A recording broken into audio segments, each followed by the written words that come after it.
வணக்கம். நீலமலை தொலைக்காட்சியின் நகர்வள பகுதி செய்திகளை வாசிப்பது மலைகளின் அரசி நீலமலை அன்பில். இன்றைய நகர்வள பகுதியில் காணவிருக்கும் நிகழ்ச்சி புதுமையான நிகழ்ச்சி, புரட்சி சிந்தனைகளை தோன்றுவிக்கும் நிகழ்ச்சியாக வழங்கவிருக்கிறோம். இறைவன் இந்த உலகத்தை படைத்து வானத்தையும் பூமியையும் வனத்தையும் சோலைகளையும் வனவிலங்குகளையும் மனிதர்களையும் உணவுகளையும் கடல்களையும் காற்றையும் மண்ணையும் படைத்த இறைவன் மனிதர்களுக்கு அப்பப்போது ஒரு எச்சரிக்கையாக, இறைவனாகிய நான் இருக்கிறேன், நான் நினைத்தால் இந்த உலகத்தில் வாழுகின்ற மனிதர்கள், மிருகங்கள், வனங்கள், சோலைகள் எல்லாவற்றையுமே முடிவுக்கு கொண்டு வருகின்ற ஆற்றலும் தகுதியும் எனக்கு இருக்கிறது என்பதைத்தான் இந்த காட்சி நமக்கு உணர்த்துகிறது. மின்னல் அடிக்கிறது, புயல் எழும்புகிறது, புயல் காற்று வீசுகிறது என்றெல்லாம் நாம் சொல்லியிருப்போம், கேட்டிருப்போம்.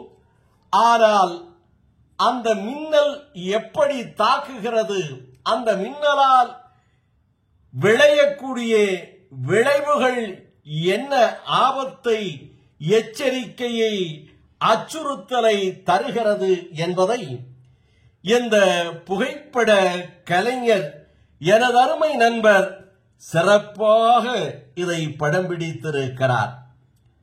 அது மட்டுமா, இந்த மின்னல் தாக்குவதிலே அந்த மின்னல் ஒளி, மின்சார ஒயர்கள், மின் பல்புகள் வெடித்து சிதறுவது, இது செயற்கை, இயற்கைதான் இந்த மின்னல் என்று சொல்லாமல் சொல்லுகிறதோ? அது மட்டுமா, இங்கே பாருங்கள், புயல் கடலிலே தோன்றியது, வங்கக்கடலிலே தோன்றியது, அரபிக் கடலிலே தோன்றியது, கிழக்கு கடற்கரையிலே தோன்றியதெல்லாம் என்று செய்திகளிலே கேட்டிருப்போம், நாம் பார்த்திருப்போம். அந்த புயல் எப்படி உருவாகிறது கடலிலே என்பதை இந்த தத்துரூமான கலைஞன், புகைப்பட ஞானி நமக்கு தந்திருக்கக்கூடிய இந்த புகைப்படத்தை பாருங்கள். கடலிலே இருந்து விண்ணை நோக்கி, வானத்தை நோக்கி அந்த தண்ணீர் சுழல் காற்று போல் சுழன்று சுழன்று சுழன்று விண்ணை நோக்கி பாய்கின்ற அந்த கடல் தண்ணீர், அது புயலாக மாறி புயல் அடிக்கின்ற போது அந்த புயலிலே எத்தனை விளைவுகள், ஆபத்துகள், எத்தனை அழிவுகள் ஏற்படுகிறது என்பதைத்தான் இந்த காட்சிகளெல்லாம், இந்த புகைப்பட வீடியோக்கள் எல்லாம் நமக்கு உணர்த்துகிறது. நாம் எத்தனை வித்தைகளையும் விஞ்ஞான ஆராய்ச்சிகளையும் செய்தாலும் விண்ணிலே இருக்கின்ற இறைவன் நினைத்தால் அத்தனையும் தவிடுபொடியாகிவிடும் என்பதை, அவன் செயலில்தான் இருக்கிறது என்பதை சொல்லாமல் சொல்வதற்குத்தான் இந்த அற்புத வீடியோ கலைஞர் நமக்கு எடுத்து அனுப்பி தந்திருக்கின்றார். அந்த வீடியோ கலைஞர் எனது நண்பருக்கு நாம் ஒரு சல்யூட்டை அடிப்போமே. இப்படிப்பட்ட வீடியோக்களை ஒன்று திரட்டி அதற்கு சரியான தொகுப்பை தொகுத்து நமது நீலமலை தொலைக்காட்சியினுடைய ரசிக பெருமக்களுக்கும் நேயர்களுக்கும் வழங்கியிருக்கின்ற நமது தொகுப்பாளர் பிரசாத் அவர்களையும் பாராட்டியே ஆக வேண்டும். இதற்கு எப்படி தொகுப்பினை கொடுக்க வேண்டும், கொடுத்தால் இது சிறப்பாக அமையும் என்று தொகுத்து வழங்கியிருக்கின்ற பிரசாத் அவர்களுக்கும் இரு கைகளை தட்டி நமது வாழ்த்துக்களை சொல்லலாமே என்று சொல்லி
இப்படிப்பட்ட நிகழ்ச்சிகள் எல்லாம் அப்பப்போது நமது நீலமலை தொலைக்காட்சியில் நகர்வளப் பகுதியில் தொடர்ந்து காணவிருக்கிறோம் என்று சொல்லி உங்களிடத்திலே இருந்து வணக்கம் கூறி விடைபெறுவது என்றென்றும் உங்கள் நீலமலை அன்பில்